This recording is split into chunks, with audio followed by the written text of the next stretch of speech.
the space that you kind of touched on, that's full of theories and is perhaps detached from appreciation of empirical evidence or longing for empirical evidence or grounding in empirical evidence, is the theoretical physics community and the interest in unifying the laws of physics and with the theory of everything.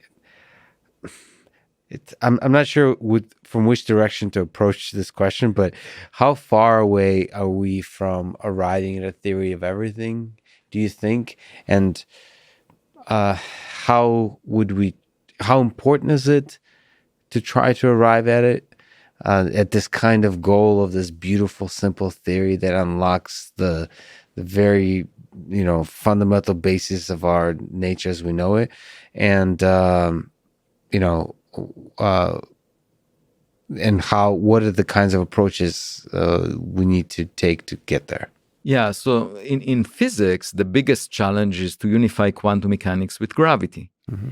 And I believe that once we have experimental evidence for how this happens in nature, in systems that have quantum mechanical effects, but also gravity is important, then the theory will fall into our lap, okay?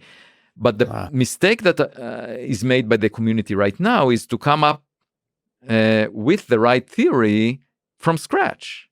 And Einstein gave the illusion that you can just sit in your office and understand nature, when he came up with his general theory of relativity. But, first of all, perhaps he was lucky, but it's not a rule. The rule is that you need evidence to guide you, especially when dealing with quantum mechanics, which is really not intuitive. And so there are two places where the two theories meet. One is black holes, and there is a puzzle there. It's called the information paradox.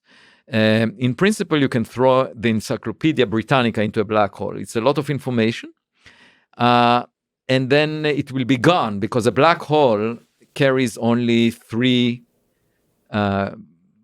properties or qualities: the mass, the charge, and the spin, according to Einstein. But then when Hawking tried to bring in quantum mechanics to the game, he realized that black holes have a temperature and they radiate. This is called Hawking radiation. And it was sort of anticipated by